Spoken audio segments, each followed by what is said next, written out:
मैदान स्थित पनास होटल में इंस्टीट्यूट ऑफ चार्टर अकाउंटेंट्स के द्वारा एक सेमिनार का आयोजन किया गया है, जिसमें बजट पर चर्चा की जा रही है। इस बजट चर्चा के जो है दो हिस्से हैं। पहले हिस्से में टैक्सेशन पर बात की गई और अभी दूसरा हिस्सा जो है, दूसरा पार्ट वो शुरू हो चुका है। इसमें जो है जीएसटी और सीएसटी के बारे में बताया जाएगा। यहाँ की ऑर्गेनाइजिंग मेंबर हैं, सेक्रेटरी हैं पल्लवी मैम।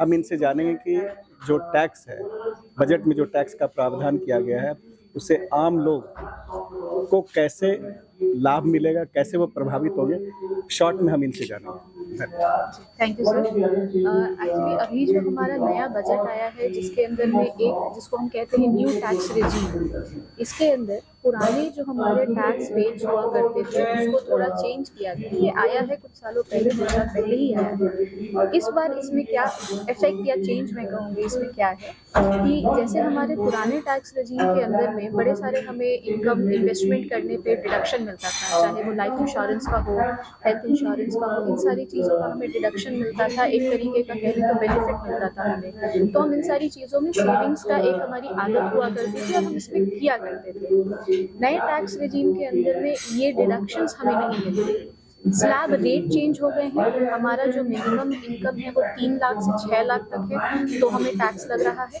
पहले पुराने रेजिम में वो 2.5 लाख तक की लिमिट हुई करती थी। 2.5 लाख से 5 लाख का पहला हमारा स्लैब होता था, जिसमें 5% की टैक्स लगती थी। 5 लाख से 10 लाख में 20% की टैक्स, और 10 लाख के ऊपर अगर किसी की इनकम होती थी तो उसे 30% का टैक्स देना पड़ता था। और इसमें बड़े सारे इन्वेस्टमेंट पे हमें डिडक्शंस, एग्जम्पशंस मिला करती थी। नए टैक्स रेजिम के अंदर में ये थोड़ा चेंज हुआ। इसके अंदर कहा गया कि अगर इनकम 3 लाख से 6 लाख की है तो 5% लगेगा, 6 लाख से 9 लाख है तो 10%, इस तरीके से 15 लाख तक इनकम हमारी बढ़ती है तो 5% का इंक्रीज इन टैक्स हो रहा था। लेकिन इसमें एक बड़ी इंपॉर्टेंट चीज़ थी कि हमें डिडक्शंस नहीं मिलते हैं इसमें। हम LIC में इन्वेस्ट करें, हम हेल्थ इंश्योरेंस में इन्वेस्ट करें, तो उसका डिडक्शन हमें नहीं मिलता है इसमें। तो अगर देखा जाए तो हमारे पास इन हैंड कैश अब थोड़ी ज़्यादा है। अगर नए रेजिम में हम देखें, डिडक्शंस का जो हमारा एक आदत बना रहता था, क्योंकि हमें टैक्स के अंदर में कुछ छूट मिलती थी, वो उन्होंने मैंडेट हटा दिया। अब मेरे पास जो भी पैसे हैं, हाथ में जो मेरे पैसे हैं, उसे मैं अपने हिसाब से इन्वेस्ट कर सकती हूँ। अब यहाँ पर एक बड़ी पेचीदा चीज़ ये हो जाती है, जो सेविंग्स और जो इन्वेस्टमेंट करते आ रहे हैं, जिन्हें आदत है, वो तो शायद इसे करते रहेंगे, बरकरार रहेगी, और लिमिट उनके पास अब नहीं है इस तरीके की कि 1.5 लाख तक ही करना है या 2 लाख तक करना है। उनके हाथ में कैश ज़्यादा आ गया। लेकिन जिन लोगों के अंदर सेविंग की उस तरीके की एक आदत नहीं होती है, जो नए हमारे युवा लोग हैं, उनके अंदर थोड़ी सी सेविंग को लेकर के ज़रा वो एप्रीहेंसिव रहते हैं और थोड़ा सा लग्जूरियस लाइफ जीने के चक्कर में वो सेविंग करना भूल जाते हैं। पुराने रेजिम के अंदर वो आदतन हो जाती थी क्योंकि हमें टैक्स कम देना पड़ता था। नए रेजिम में वो अपने आप अगर फाइनेंशियली थोड़े से अवेयर हैं चीज़ों को लेके, तो वो करेंगे और उनके हाथ में ज़्यादा पैसे बचेंगे।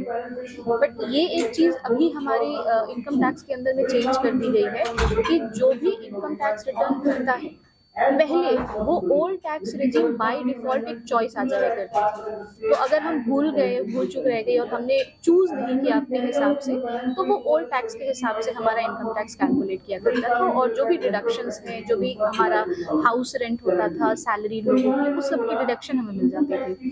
अब नए रेजिम के अंदर में इन्होंने बोला कि हमारा नया टैक्स रेजिम बाय डिफॉल्ट है। इसका मतलब ये हुआ कि अगर हमने चूज करना भूल गए, आदतन हमें डिफॉल्ट में था कि ओल्ड टैक्स रेजिम ही चलेगा, तो हम चूज करना अगर भूल जाते हैं तो मेरी जो भी टैक्स लायबिलिटी कैलकुलेट होगी वो नए रेजिम के अंदर होगी। विच मीन्स कि जो भी मैंने इन्वेस्टमेंट करे हैं LIC के हाउस रेंट जो मैंने दिया, या हेल्थ का मैंने जो भी प्रीमियम पे किया है, ये सारी चीज़ों की मुझे बाय डिफॉल्ट डिडक्शन मिलेगी। तो मेरा डिडक्शंस, मेरा टैक्स लायबिलिटी जो भी होगा बाय डिफॉल्ट वो नए रेजिम के अंदर में हो जाता है। तो मैंने इन्वेस्टमेंट करा भी और शायद मुझे उसकी बेनिफिट उस तरीके की नहीं मिलेगा। तो ये एक मेजर चेंज हुआ है। दूसरी एक बड़ी चेंज ये हुई है कि एक हमारा सेक्शन हुआ करता है 87A, जो कहता है 5 लाख तक अगर हमारी इनकम है तो हमें टैक्स पे 12,500 का रिबेट मिल जाता था। ये नए रेजिम में नहीं एप्लीकेबल था पहले। इस बजट के अंदर में प्रपोज किया गया है कि अगर किसी की की इनकम 7 लाख रुपए तक होगी तो उन्हें 25,000 रुपए तक का टैक्स रिबेट मिलेगा, जिसका सीधा मतलब यही हुआ कि अगर हमारी इनकम 7 लाख रुपए तक की है तो हमें कोई टैक्स नहीं देने पड़ेंगे अगर हमने अपना इनकम नए टैक्स रेजिम के अंदर डाला है तो। अच्छा, एक सवाल है कि जैसे ये जो टैक्स रेजीम है, नई पॉलिसी जो है, इसमें जो इंस्टीट्यूशन है लाइक पोस्ट ऑफिस है, कुछ और इस तरह के जो इंस्टीट्यूशन है, वो लोग तो लूजर साबित होंगे। लूजर नहीं सर, वही बात है कि हमने जैसे अगर देखा जाए तो अब फोर्स्ड, अगर मैं ये शब्द यूज करूँ, फोर्स्ड इन्वेस्टमेंट जो होती थी कि इतना तो करना ही है, वो इन्वेस्टमेंट को हटा करके अब लोग थोड़े कॉम्पिटिटिव इन्वेस्टमेंट में ज्यादा जाना चाहेंगे। तो जो भी हमारे पोस्ट ऑफिस है या जो हमारे इस तरीके के सेविंग स्कीम हुआ करती थी, अब उन्हें भी थोड़ा सा कॉम्पिटिटिव रेट्स पे जाना पड़ेगा ताकि लोग ज्यादा से ज्यादा इन सारे इन्वेस्टमेंट्स में जाएं, क्योंकि कुछ भी है तो कोई भी इन्वेस्टर यही चाहेगा कि दो चीजें हमारी मेनली होती है। एक होता है हमारा रिस्क, कि हम कितना ज्यादा रिस्क बियर कर सकते हैं। मुझे अगर सेफ रहना है तो मेरे लिए पोस्ट ऑफिस बहुत अच्छा है, मुझे रिस्क कहीं नहीं होगी। लेकिन अगर मेरा रिस्क एपेटाइट है और मैं रिटर्न ज्यादा चाह रही हूँ तो फिर मैं थोड़ा इन्वेस्टमेंट, थोड़ा शेयर्स इन्वेस्टमेंट और ये सब में मैं जाऊंगी। तो अब मेरे पास ये चॉइस होगी। पहले मेरे पास एक रिस्ट्रिक्शन था कि इतना तो इसमें करना ही है और उसके बाद फिर मैं दूसरा ऑप्शन अपना देखती जहां से मुझे रिटर्न ज्यादा हो रहे थे। अब हर चीज को उन्होंने एक समतल पे डाल दिया कि हर चीज एक लेवल पे है, आपको आपके रिस्क और रिटर्न के हिसाब से जो सबसे फायदेमंद बेनिफिशियल प्रोविजन लगते हैं, जो सेविंग्स लगती है, आप वहां पर करें। लेकिन हाँ, ये एक बड़ी इंपॉर्टेंट चीज है, जिन लोगों की आदत नहीं है सेव करने की, उनके अंदर ये सेविंग का आदत डालने के लिए ये बड़ी अच्छी स्कीम हुआ करती थी पहले। अब अगर मेरी सेविंग्स की आदत नहीं है तो शायद मेरे लिए ये बड़ी मुश्किल बात हो जाएगी कि मुझे इनकम टैक्स के अंदर रिबेट तो मिलना नहीं है तो मैं क्या करूं सेव करके। ये एक थोड़ी सी मुश्किल हो सकती है जो जानकार नहीं है उनके लिए।